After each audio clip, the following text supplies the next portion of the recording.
কেইটামান মুহূৰ্তৰ পূৰ্বে আমি জনাই আছোঁ দৰ্শকসকলক এই নিশাৰ ভাগত আমি লাইভ টেলিকাষ্টযোগে প্ৰত্যেকগৰাকী দৰ্শকক জনাব চেষ্টা কৰিছোঁ। কেইটামান মুহূৰ্তৰ পূৰ্বে পাণবজাৰ আৰক্ষী থানাত হাজিৰ কৰোৱা হৈছে নন্দিনী কাশ্যপক। যিহেতু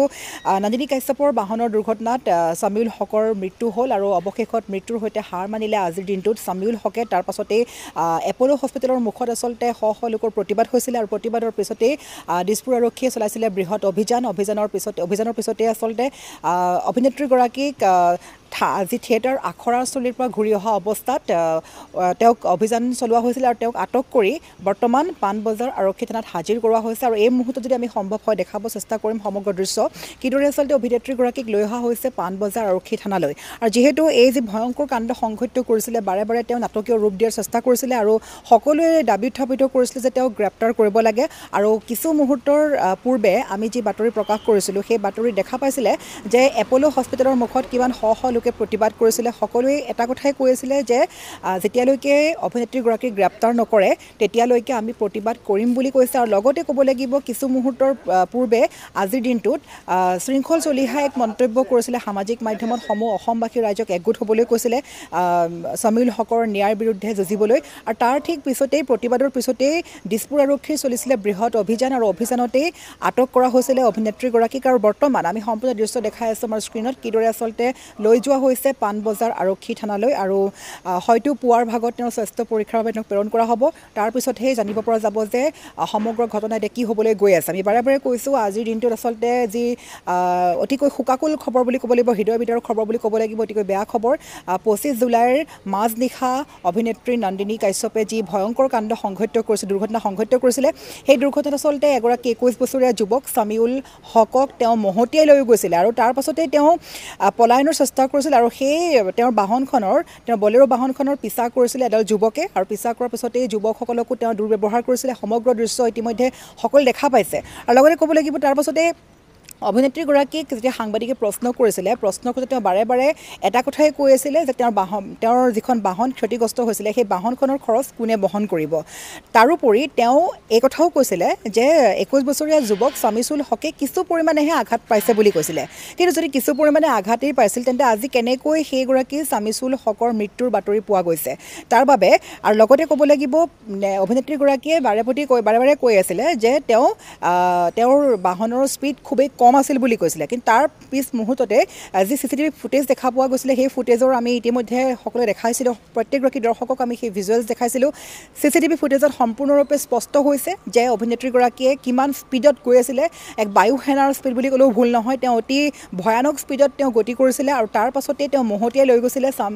ছামিউল হকক। আৰু তাৰ পাছতেই সেইগৰাকী ছামিউল হকৰ অৱস্থা অতি সংকটজনক। তেওঁক তাৎক্ষণিকভাৱে প্ৰেৰণ কৰা হৈছিলে GMCHলৈ। কিন্তু GMCHলৈ নিয়াৰ পাছতো অভিনেত্ৰীগৰাকী এটা খবৰ নোলোৱাৰো অভিযোগ উত্থাপিত হৈছিল। আৰু তাৰ পিছতে ক'ব লাগিব দিছপুৰ থানাত তেওঁ যেতিয়া হাজিৰ হওঁতেও তেওঁ বহু সাংবাদিকক দুৰ্ব্যৱহাৰ কৰিছিলে। তেওঁক যেতিয়া প্ৰশ্ন সোধা হৈছিলে তেওঁ উত্তৰ দিব বিচৰা নাছিলে, দুৰ্ব্যৱহাৰ কৰিছিলে। তেওঁক বহুত দম থকা দৰে বা বহুত ধৰণৰ কিছুমান বৰ কথা কৈছিলে সাংবাদিকৰ কেমেৰাৰ ফালে চাই। আৰু সেইগৰাকী অভিনেত্ৰীৰ যি CCTV ফুটেজটো পোৱা গৈছে সেই ফুটেজত দেখাৰ মাত্ৰকে এতিয়া প্ৰমাণ হৈছে যে অভিনেত্ৰীগৰাকীয়ে প্ৰতিটো কথাই মিছা কথা মাতিছে। তেওঁ যিহেতু এগৰাকী অভিনেত্ৰী কিন্তু সেই অভিনয় বৰ্তমান তেওঁ বাস্তৱ জীৱনতো কৰিছে নেকি বুলি এতিয়া সকলোৱে প্ৰশ্ন উত্থাপিত কৰিছে। আৰু আজিৰ দিনটোত আটাইতকৈ দুখ লগা খবৰটো হৈছে যিগৰাকী ছামিউল হকে মৃত্যুৰ সৈতে যুঁজি আছিলে। প্ৰথমে GMCHত যুঁজি আছিল, তাৰ পাছতে উন্নত চিকিৎসাৰ বাবে তেওঁক প্ৰেৰণ কৰা হৈছিলে ব্যক্তিগত হস্পিটেল এপ'ল' হস্পিটেলত। কিন্তু আজিৰ যি সন্ধিয়াৰ পৰত যি খবৰ পোৱা গ'ল সেই খবৰ হৈছে যে তেওঁৰ অৱশেষত মৃত্যুৰ সৈতে যুঁজি অৱশেষত হাৰ মনা পৰিলক্ষিত হৈছে। চিৰ বিদায় মাগিলে সেইগৰাকী 21 বছৰীয়া যুৱক ছামিউল হক। আৰু তাৰ পাছতেই আমাৰ সমগ্ৰ দৃশ্য আমি এই মুহূৰ্তত দেখাব চেষ্টা কৰিম কিদৰে আচলতে এপ'ল' হস্পিটেলৰ মুখত মাতৃয়ে কিদৰে কান্দিছিলে, কিদৰে কান্দোনৰ ৰোল উঠিছিলে, তেওঁৰ আত্মীয়সকলে কিদৰে কান্দি ভাগি পৰিছিলে। সমগ্ৰ ৰাজ্যবাসীক কন্দুৱাই গৈছে বুলি ক'ব লাগিব। এগৰাকী খুবেই কম বয়সীয়া যুৱকৰ এইদৰে মৃত্যু হোৱাৰ খবৰে ইতিমধ্যে সমগ্ৰ অসমত হাহাকাৰময় পৰিস্থিতিৰ সৃষ্টি কৰা পৰিলক্ষিত হৈছে। আৰু বিশেষকৈ এতিয়া সকলোৱে প্ৰশ্ন কৰিছে যে অভিনেত্ৰীগৰাকীয়ে 2-3খন চিনেমাত অভিনয় কৰি নিজকে খুবেই জনপ্ৰিয় বুলি ভাবি তেওঁ কিছুমান গৰ্বিত অনুভৱ কৰি এই ধৰণৰ কিছুমান ব্যৱহাৰ কৰিছে নেকি, বা অভিনেত্ৰীগৰাকী সুৰামত্ত অৱস্থাত আছিলে নেকি। যিহেতু আমি বাৰে বাৰে ক'ম, আমি এই সন্দৰ্ভত আগতেও বাতৰি প্ৰকাশ কৰিছোঁ যে অভিনেত্ৰীগৰাকীৰ বিৰুদ্ধে বিভিন্ন অভিযোগ আছে। পূৰ্বতেও এয়া কোনো প্ৰথম কাণ্ড নহয়। পূৰ্বতেও দুবছৰত তেওঁ 5 বাৰকৈ অতিকৈ গতিশীল ভাগত যোৱা বা গাড়ীৰ স্পীডৰ বাবে তেওঁ জৰিমনা বা চালান দিয়াৰ তেওঁৰ ৰেকৰ্ড আছে আৰু কেৱল সেয়াই নহয় অভিনেত্ৰীগৰাকীক বহু অনুৰাগীয়ে বিভিন্ন সময়ত লগ পাইছে সেয়া থিয়েটাৰ যোগেই হওক বা অনুষ্ঠান যোগেই হওক বা শ্বুটিংস্থলীতে হওক বহু অনুৰাগীয়ে সামাজিক মাধ্যমত মন্তব্য কৰি আছে সেই মন্তব্য আমাৰ নহয় সেই মন্তব্য হৈছে অনুৰাগীসকলৰ বহু লোকে কৈছে যে অভিনেত্ৰীগৰাকীক আমি লগ পাইছোঁ সুৰামত্ত অৱস্থাত পাইছোঁ পূৰ্বৰ পৰাই তেওঁ যথেষ্ট সুৰা গ্ৰহণ কৰে বুলি কৈছে তেওঁৰ বিৰুদ্ধে এই ধৰণৰ অভিযোগ উত্থাপিত হৈছে বাৰে বাৰে কৈছোঁ এইগৰাকী আমি দেখাই আছোঁ স্ক্ৰীণত নন্দিনী কাশ্যপ যিগৰাকী অভিনেত্ৰী কিছু সময়ৰ পূৰ্বে পাণবজাৰ আৰক্ষী থানাত হাজিৰ কৰোৱা হৈছে আমি এক্সক্লুচিভ ভিডিঅ' এই মুহূৰ্তত প্ৰত্যেকগৰাকী দৰ্শকক দেখাব চেষ্টা কৰিছোঁ মাজনিশা লাইভ টেলিকাষ্ট যোগে যিহেতু নন্দিনী কাশ্যপে যি ভয়ংকৰ কাণ্ড সংঘটিত কৰিলে নন্দিনী কাশ্যপৰ এতিয়া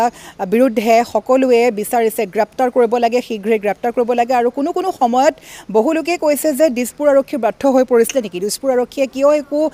ব্যৱস্থা গ্ৰহণ কৰা নাছিল অভিনেত্ৰীগৰাকীৰ বিৰুদ্ধে যুৱকজনৰ মৃত্যু হোৱাৰ আগমুহূৰ্তলৈকে অভিনেত্ৰীগৰাকীয়ে মুকলি আকাশৰ তলত ঘূৰি ফুৰিছিলে আখৰাৰ বাবে তেওঁ সেই স্থলীলৈ গৈছিলে তাৰ পাছতে তেওঁক ৰাজধানী থিয়েটাৰ কৰ্তৃপক্ষই তেওঁক অৱশেষত যি চুক্তিবদ্ধ কৰা হৈছিলে 2 বছৰৰ বাবে মূল নায়িকাৰ ৰূপত তেওঁক চুক্তিবদ্ধ কৰা হৈছিলে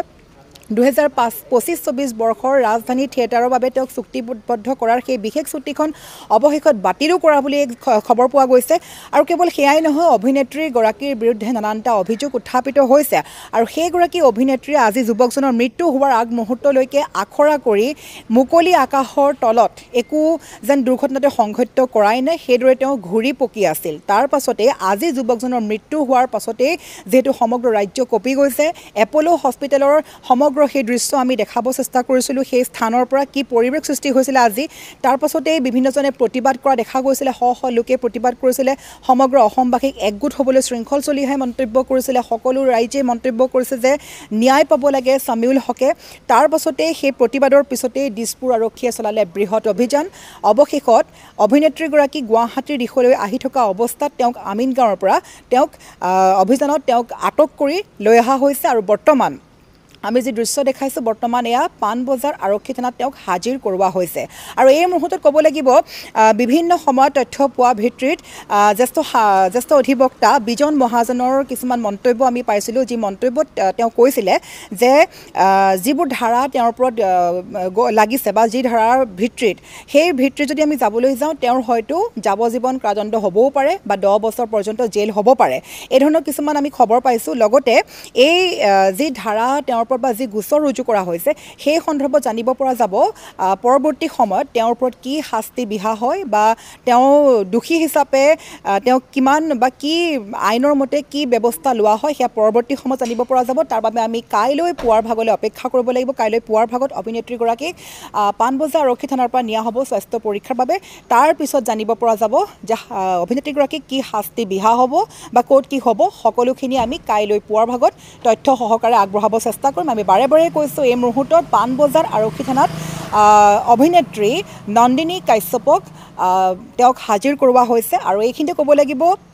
নন্দিনী কাশ্যপৰ বিৰুদ্ধে যিবোৰ মন্তব্য কৰি আছে ছ'চিয়েল মিডিয়া যোগে লোকসকলে যে তেওঁ আগৰ পৰাই সুৰামত্ত অৱস্থাত থাকে আগৰ পৰাই সুৰা গ্ৰহণ কৰে তেওঁ এয়া কোনো প্ৰথম ঘটনা নহয় পূৰ্বেও তেওঁ বাহনৰ দুৰ্ঘটনা কৰিছে গতিকে এইগৰাকী অভিনেত্ৰীক সকলোৱে বৰ্জন হোৱাটো বিচাৰিছে সকলোৱে ন্যায় বিচাৰিছে সামিউল হকে ন্যায় পাব লাগে তেওঁৰ যি নলবাৰীত তেওঁৰ যি বাসগৃহৰ শোকাকুল পৰিৱেশ ইতিমধ্যে সকলোৱে দেখা পাইছে সেই দৃশ্য পিতৃ মাতৃ আত্মীয়ৰ মাজত লাগিছে হাহাকাৰ তেওঁলোকৰ সন্তানটিৰ ইঞ্জিনিয়াৰ হোৱাৰ সপোন আছিলে সকলোখিনি সপোন সাৰখাৰ হৈ অৱশেষত মৃত্যুক আকোৱালি চিৰ বিদায় মাগিলে সামিউল হকে আৰু বৰ্তমান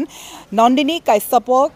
কাশ্যপৰ বিৰুদ্ধে শাস্তিৰ বাবে এতিয়া অপেক্ষাত আছে প্ৰত্যেকগৰাকী লোক অপেক্ষাত আছে আত্মীয় অপেক্ষাত আছে ৰাজ্যবাসী আমি বাৰে বাৰে কৈছোঁ আপুনি জনাক কমেণ্ট যোগে আপুনি কি শাস্তি বিচাৰে এই অভিনেত্ৰীগৰাকীৰ বিৰুদ্ধে যিগৰাকী অভিনেত্ৰীয়ে সংঘটিত কৰিছে ভয়ংকৰ কাণ্ড তাৰ পিছতো লগতে হিট এণ্ড ৰান